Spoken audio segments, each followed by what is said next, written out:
Hi, everybody, and welcome back to Between Two Sermons. I'm Rich, if you don't remember me, and we got John Amayo here. Yeah, thanks. Great to be alongside of you, Rich. Sorry, Rob is not here with us this week. He's got to hit the slopes. It's an important thing for him. Yeah, he has to. I had this theory that he was actually raptured. That's a little Christian humor for all you out there. And the rest of us are left behind. We're left behind, and we have to discern what the Bible says without him. And it's really difficult, but we're going to try between you and me. Thank goodness the production team was also not raptured, so that we can do this. That's good. But no, good stuff. I'm really happy to be here with you again. It's been a couple months since I've been on, but I'm pleased to be here. So. Yeah, and this is a great combo to lean into with you. I know we before we started recording, you and I have had some really good convos about this. So I think it'll be a rich conversation for people to be a part of. Yes, I did go there. Yeah, no, I love Exodus. Yeah, I'm excited that we're in here. And it's a really simple verse today. Yep. Just one simple verse. I'll read it for you. Yeah, great. Yeah, Exodus 23. So Exodus 23, give it a little bit of context. Exodus 21 through 3 is, and God spoke all these words. I am the Lord your God who brought you out of Egypt, out of the land of slavery. We talked about that last week. And now, you shall have no other gods before me. Yeah, there it is. You shall have no other gods before me. Yeah, and Rob, I think in his sermon said something that's really profound to the beginning of his sermon. He said, all the rest of Scripture is really fleshing out this one command. Yeah. You could look at Scripture in that context. And I think that's a very, very real thing and a very provocative thing at the same time. And I think, why was it that this was such a revolutionary first command? Why did God give this to people at first? And to me, it's the fact that they're sitting in Egypt and they know nothing of God beyond the gods that they're worshiping. They know Abraham, Isaac, Jacob. Yeah. Perhaps they've heard rumors of them. Yeah, so it's important to remember, right? So the context, the Israelites have been in Egypt for 400 plus years, right? Yep. So this is longer than the United States has existed, that these people have been in. Some people have been here in the United States. The nation of the United States, right? Yeah. So long time, multiple generations, right? And the fact that they didn't have the Bible in the way that we have it, where they all have a book on the shelf where they can meet God at any given time. Yes. Right? So these people have been in Egypt for a long time with, not the same access to the guidance that we have today. Yes. So it makes sense that when they're living amongst a polytheistic culture, right? The Egyptian culture, they have myriad different gods, right? It would be very countercultural to anyone growing up in that context that there could only be one God. Right. And he wants to talk to you. Yes. And he's saying right from the get-go, I'm the God that rescued you.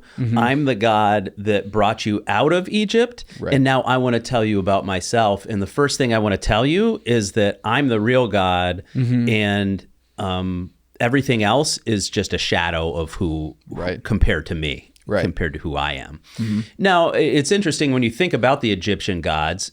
You and I were talking about this a little bit too. Yeah. The Egyptian gods weren't they were very tangible things. Like they would worship the sun. They would worship frogs. They would worship, and all the plagues, for those of you who don't know it, all the plagues are built around an Egyptian god, and the God of the Bible saying, actually, I trump this God. He's like specifically dissing on the specific gods that they're trusting in. 10, one right after another. He's showing, actually, I'm better than this God. I'm better than that God. And the end being Pharaoh, who they said was, the son of God. The morning and the evening star. The morning and the evening star. Yeah. I'm going to actually kill the firstborn, and Pharaoh's son dies. Yes. And that is the straw that breaks the camel's back and finally lets the And so free. God is like, I've shown you repeatedly how I am the one who is in control of all these other things. He brought them visibly through various physical signs, right? Through the desert to this spot. And then now is the first time that he's speaking kind of directly to the people, right? Through Moses. Yes. But it's like he's been, pulling them along, and now it's like the moment where he gets to blow open the doors and introduce himself. You know? Yes. And I just think it's the fact that he starts with, "You shall have no other gods before me." It's like, here we are. I've brought you to the spot. Now I'm asking you to have some fidelity here. Yes. Like, you know, and I think that it's, there's a lot of analogies that could be made there, but Yeah, and he's rescued them. He's brought them into this new place, and he's establishing kind of this way of life that's completely different to their way of life. Yes. This is not what they're used to at all. No. And we have to put ourselves in that mindset. I think we sometimes look at it from our point of view and we go, of course there's only one God. For them, this is a new thing for them. They're trying to live this out in real time. Yeah. But I think it's important for us not to just keep it to, them and say, well, that they were just uneducated. They didn't understand. But I think when push comes to shove, we can do this in our world too. Yeah. And I think that's what Rob was trying to get to with this whole sermon, is the fact that each of us has things that we rely on for our happiness, for our peace, for a sense of purpose in our life, apart from the God of the Bible and through Jesus Christ, that will detract from our relationship with him. Absolutely, yeah. So have you heard? You probably have, but C.S. Lewis, you know the guy, right? Yeah, he's got that term chronological snobbery. Yeah. So the idea that we assume that people in the past, because of our chronology, we live in the future. The people in the past, we look snobbishly at them, and we assume that they were simple-minded or uneducated or whatever the story is. Right. And so we don't really give them much credit. Like, of course they followed myriad nature gods, they just didn't know any better, But I think that as C.S. Lewis says, that's wrong. People, the Egyptians were a super advanced society, and the fact that I think that we can see that we as human beings have a, unfortunately, built-in nature where we pursue worshiping created things over the creator. Yep. Maybe because we can see them, maybe that might be, the most reason why. But what are some lowercase g gods? What are some things in our world or in your life that tempt us away from relying solely on God? Yeah, that's a great question. I mean, I think for us to reframe this in American culture, some of the gods that we go face to face with on a continual basis, I think, are money. Huge one. What do I rely on to bring me happiness, purpose, sense of peace? Money. Fame. In our society, fame is considered one of the highest ideals. Power would be another one. If I could only have more power, if we could have more power, then we would be happier. We would have a sense of purpose. Our way would be done. Yeah, right. And that would be better. And those are all really deceitful in some ways because, well, they're not all bad. And so we can kind of look past them and easily forget these things could have a real undue influence in my life, outsized influence in my life. Yeah. Yeah, I would say too, as you were talking, I was thinking too that identity can be a big one in our culture today too, where we feel that if I can have the identity that I want, which is a lot of times rooted in the desire for fame or whatever it is, right? Yeah. But if I can achieve the identity that I want, then I will be safe, I'll be secure, I'll have the power I need, I'll have the, whatever.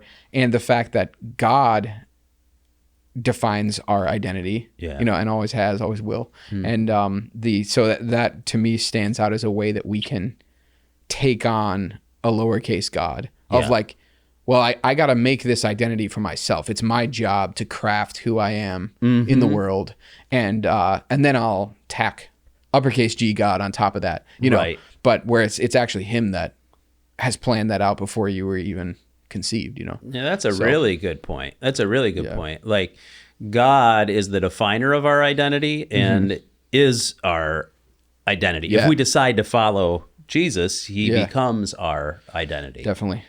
Yeah. And I think it was interesting because you have worked for a long time with the younger generation, high school students. You were a teacher before joining us here at Browncroft. And I thought your insight when we were talking before this was kind of really interesting too. Yeah, I'm glad you bring that up. Yeah, I think that the fact that, so it's important to look at the context of the story as well, right? And absolutely there are things that are like money as a great example, right? And Rob talked about it as well, which is an inanimate thing, right? Money is whatever, something. Well, I was going to say money, but now it's just numbers on my phone on an app. But anyway, but money is an inanimate thing. But I think too that there's some evidence when you look through the Exodus story that there's definitely a spiritual element, like an unseen element to this too. In the part of the story when Moses, by the power of God, his staff is transformed into a snake, right? The priests of Pharaoh who are going toe to toe, which God is better, right? We always remember the part of the story where Moses's or God's serpent devours the serpents of the priests. But sometimes we look over the fact that the priests turn their staffs or rods into snakes as well, it says. So, something that sticks out. But I do think, though, that while everything you brought up, John, is absolutely real, I think it's also foolish if we forget to think about the fact that there is a spiritual realm that touches our lives, whether we know it or not. And, the Bible is pretty clear that, we could debate what it is, right? But there's dark forces out there. Satan is out there prowling like a lion to seek whom he may devour, right?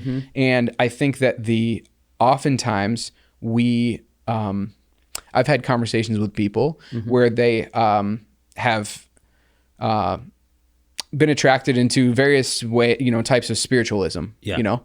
Some people formerly Christian, some people not. But an argument I've heard is, well, Christianity claims that there's only one God, and that's it, and they have a pretty structured system. But people have said, like, I've looked into other forms of spirituality, and I think that there are more gods out there. Be it they use the word gods or spirits or energies or the universe, whatever it is, right? But I think that I think we're foolish if we don't recognize the fact that there is other spiritual entities out there. There is things beyond. There is only one God, capital G. But there are other things out there that are actively vying for our attention and our belief, but most importantly, our worship. And those things, both these entities, but maybe more importantly, the things that they tempt us with, money, fame, power, physical attractiveness, whatever it is, those things they enslave us. Yes. And God, all throughout the Bible, uses stories of people. The Israelite people were in literal slavery in Egypt. But he uses those, he constantly uses like the both and, right? So they were in literal slavery, but perhaps more importantly, they were in spiritual slavery to the gods of Egypt. And I think that every one of us is in some degree of spiritual slavery to the same gods that they were in Egypt. Before we come to know Jesus, for sure, right? I mean, he redeems us and sets us free. Right. But I'm saying the human condition. Yeah, the human condition. Right. Then Jesus, so the work of God from the very beginning, right? God he rescues the people of his own decision. He rescues the people out of Egypt, and he brings them to the mountain, and he's like, hey, I would love to meet you. And here are these words that if you live by them, you will remain free. Spoiler alert, the people struggle to live by them. And then he sends Jesus. Because we need somebody who can live by him. Right. And then he sends his spirit. Which is the true you need power. All three. Yes. All Father, three. Spirit, Son. And the Spirit empowers us to live this life. Like, we are commanded to live by these principles that God gives. Absolutely, we are. And no shadow of a doubt that we're commanded. But the part is we actually can't. Yes. Humanly speaking, we can't do it on our own. And only through the power of the Holy Spirit can we actually live the life that he's asked us to live. And that's the free life, the freedom that we get in the Spirit. Yeah. And it seems so paradoxical. Like it can be a real head scratcher. Like, how like God has asked us, people, the first sermon in this series, I had a conversation with some people in the cafe right after church about, why would God give us this set of rules knowing that we cannot possibly follow them? And I think that and the same God who did this is a loving God who intends to be in relationship with us and free us from bondage. So how did you answer them? Well, I don't have long answer, but God, no, my discussion was that in Romans 3, Paul talks about the fact that God set up the law. He set up the 10 Commandments to give us a guide, words to live by, but also to show us our absolute need for him, for holiness. And he is the only one who is holy, the only one righteous, right? Yeah. And so the fact that everything from the very beginning, right, is a story that leads to our need for Jesus the Messiah, right? Who can come and actually do something that we can never do. Yes. And then he, via the Spirit, is able to take us with him in a place where we could never go. So God we got to think about the whole narrative. So God at the mountain in front of the people of Israel is not thinking, he knows everything. Right. He's not thinking like,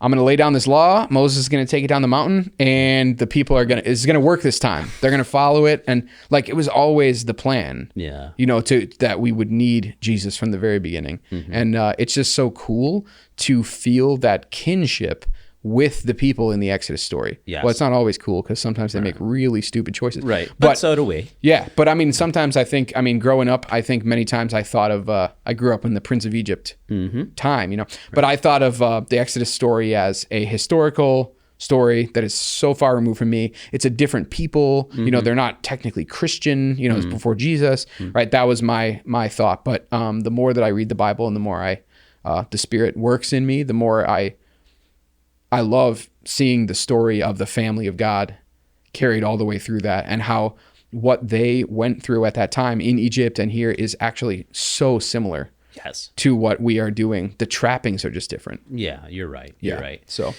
and just to build off shortly what you said before, there is this dark side. Yeah. There is this real spiritual darkness that's out there that's competing for our souls. Yep. And I love the words of 1 John when 1 John says, but greater is he that is in you than he that is in the world. Yes. That's what I take a lot of comfort in. And that's the plagues. That's the plagues. That's exactly right. Yeah. And that's what God is saying here. Yeah. I am greater. And I am worth it. These other gods are going to enslave you. These other gods are going to require things of you that you don't even want to give. But I am worth it because I'm going to give myself. And my yoke is easy and my burden is light. Yes. It's the opposite of the other gods. Yes. Right.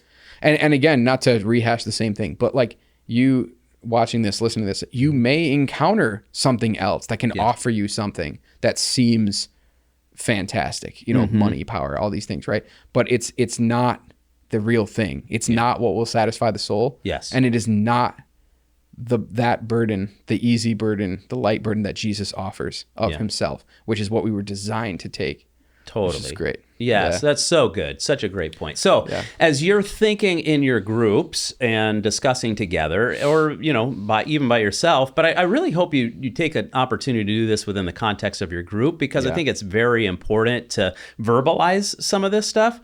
What is it that you depend on apart from God to be that source of happiness, of peace, of purpose in your life? What is it that may try to take God's place in your life, if you're just honest? And I know it's kind of a vulnerable question, and I know it's kind of a little bit difficult to answer, but I pray that we would have the courage to do that, because I think as we're open, as we're honest, that's when the freedom comes, because we can then say, actually, though, I want to live for God and not for this other thing that's vying for my attention. So You know what? yeah. I'll tell you what mine is. Oh, great. Yeah. The way I identified this was thinking about what is it that I feel like I need to check, what box do I need to check before I can go to God? Yeah. know? Okay. Like I put this thing, he says, have no other gods before me. Right. But I put this thing before him every day. Yeah. And it's the fact that I feel that it is my job, right, to be sufficient to do what I need to do to, be it in work or in my family or whatever, Yeah. to, I guess, let's say, earn the respect of others. I got to do what I got to do, got to check my boxes and appear like I am doing the work that I'm called to do. Yes. And then once that's out of the way, got to get that out first. Yeah. But then once it's good to go, then I can go to God in prayer. Then I have the space to do that. Right. And I think that that's the fact that I don't put God before my accomplishments, which are really rooted in me having a good face, like I'm doing everything I'm supposed to do. I got to make sure, and I rely on myself for that before him. So that's an idol that I have for sure. Yeah. Yeah. No, I resonate with that one. I think that one is, we might share that one. Even the idea of success, like being a success in one way or another. Yeah. Outcomes looking a certain way. I think for me, like having outcomes in my life look this way. Sure. And that can be 50 different types of outcomes. And the crazy thing is, in the church world, those outcomes can be good things, but I can do those good things for the wrong reasons if I don't do a heart check. And so I think that's what I have to go back to in my life, is the reason. It's not even a bad thing that I'm doing, but am I doing it for God, or am I doing it subtly for myself? And so, And am I trusting God to really do it? yes.